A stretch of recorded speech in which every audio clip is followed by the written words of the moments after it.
Selamat datang di ibu kota Provinsi Jawa Tengah, Semarang. Provinsi Jawa Tengah berpenduduk cukup besar, lebih dari 32 juta orang, dan mayoritas penduduknya adalah Muslim. Oleh karena itu, pembangunan masjid besar atau masjid agung menjadi kebutuhan masyarakat Jawa Tengah sebagai pusat aktivitas syiar dakwah Islam di Provinsi Jawa Tengah. Gagasan awal pembangunan Masjid Agung Jawa Tengah berasal dari Gubernur Jawa Tengah, Haji Mardianto. Ya, memang waktu itu tanah wakaf atau pondok Masjid Besar Kauman Semarang telah menjadi satu kasus yang rumit karena telah dikuasai oleh berbagai pihak yang ternyata tidak ada hubungannya dengan kemakmuran masjid itu sendiri. Setelah melalui proses yang panjang, akhirnya tanah itu dapat dikembalikan pada Masjid Besar Kauman Semarang.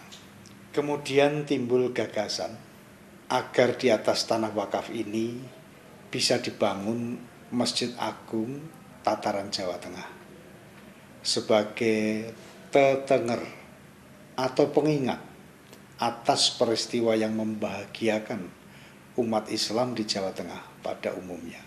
Begitu gagasan dilontarkan, maka disambutlah dengan hangat gagasan itu dan lalu dikembangkan oleh Bapak Gubernur Jawa Tengah, didukung oleh seluruh fraksi yang ada di DPR, dan jadilah Masjid Agung yang representatif, yang di samping mengamankan tanah yang pernah hilang, juga akan menangkap dan mengembangkan Islam di Jawa Tengah.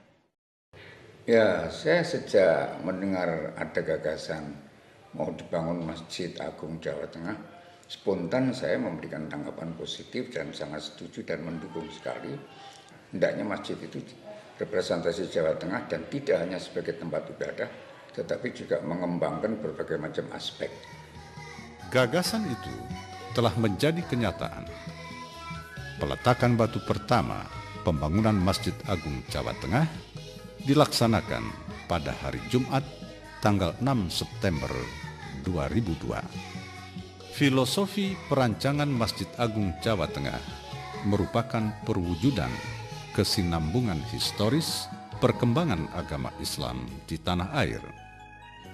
Filosofi ini diterjemahkan dalam Condro Sengkolo yang dirangkai dalam kalimat Suci Ning Guno, Gapura Ning Gusti. Tahun 2001 adalah tahun dimulainya realisasi dari gagasan pembangunan Masjid Agung Jawa Tengah. Condro Sengkolo ini terwujud menjadi ekspresi jati diri Masjid Agung yang megah dan indah, perpaduan unsur budaya universal maupun lokal dalam kebudayaan Islam.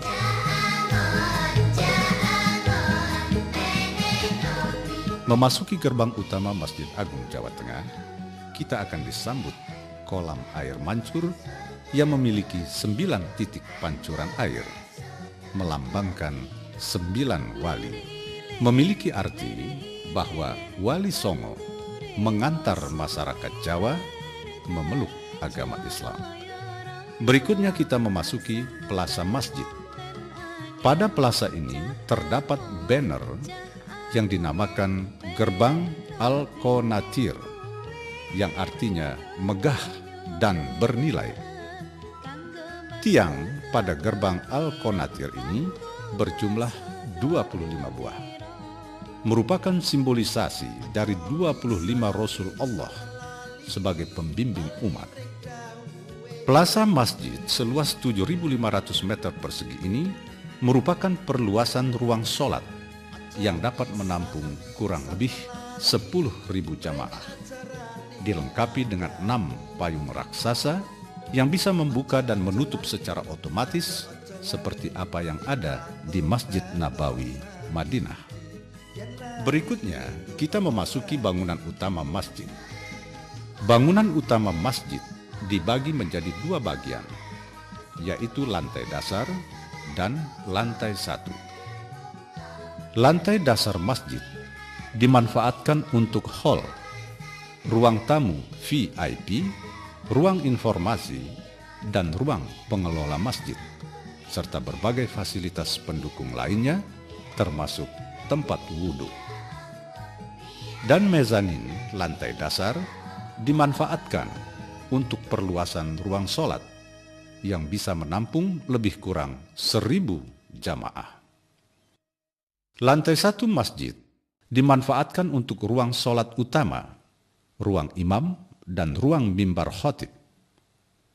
Lantai 1 masjid dengan fasilitas pendukungnya dapat menampung lebih kurang 5.000 jamaah. Masjid Agung Jawa Tengah sudah terlihat keagungan dan keanggunannya dengan adanya menara yang merupakan bangunan replika Menara Kudus setinggi 9 meter yang melambangkan 9 asma yang bernama Al-Qudus. Bangunan menara di lantai dasar dimanfaatkan kantor Raja Dakwah Islam. Sedang lantai 2 dan 3 dimanfaatkan Museum Islam Jawa Tengah. Bagian atas merupakan gardu pandang. Di sini ditempatkan teropong untuk rupiah. Di tempat ini pula terdapat kafe wisata berkapasitas 50 orang. Dari ruang ini terdapat menikmati Laut Jawa dan Gunung. Masjid Agung Jawa Tengah sebagai yang memberikan kesegaran spiritual kurban yang semakin berat. Berada di lingkungan Masjid Agung Jawa Tengah, kita berada di tengah pertamanan yang indah, nyaman, tersedia parkir yang aman, luas dan lapang yang dapat menampung sekaligus 3 bus, 608 mobil, dan 200 motor. Masjid Agung Jawa Tengah juga berfungsi sebagai tempat menuntut ilmu. Bapak wilayah ini memperluas cakrawala pengetahuan Anda, khususnya pengetahuan dalam dunia Islam. Tersedia gedung lantai lengkap sedikit dan aset masjid bisa dikembangkan sebagai pusat. Di antaranya adalah fasilitas dengan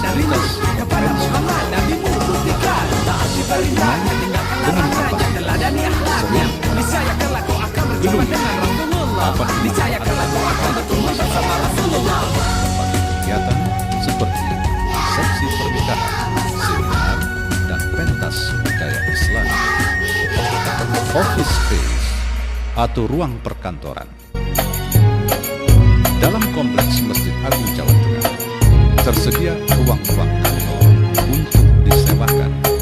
Masjid Agung Jawa Tengah juga menyediakan persewaan kios atau disebut souvenir shop sebanyak 74 kios berbagai ukuran.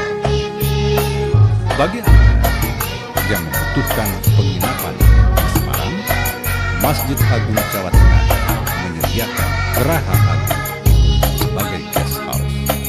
Kebutuhan Anda untuk beribadah dan beristirahat terpenuhi di sini.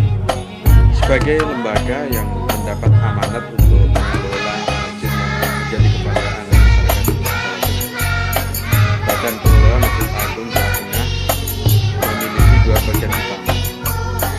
Yang pertama adalah bidang ketakmiran, yaitu bagian yang melaksanakan pelayanan kegiatan ibadah dan keumatan di Masjid Agung Jawa Tengah ini, termasuk menyelenggarakan peringatan Hari Besar Islam.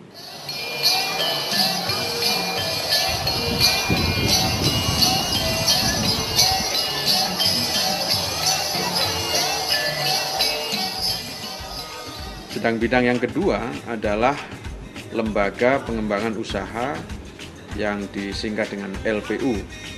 Bagian ini bertugas mengelola aset usaha Masjid Agung Jawa Tengah secara syariah. Berbagai aktivitas telah dilaksanakan di Masjid Agung ini. Yang cukup istimewa di Masjid Agung di bulan Ramadan adalah diadakannya sholat tarawih dengan pembacaan ayat suci Al-Quran 1 juz setiap malam dengan lagu sama persis di Masjidil Haram Mekah.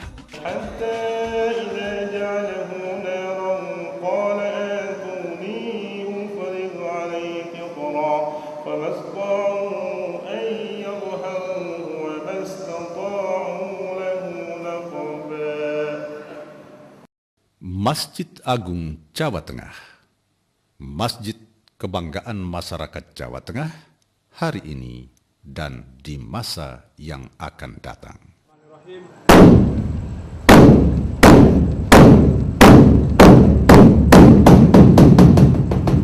Allah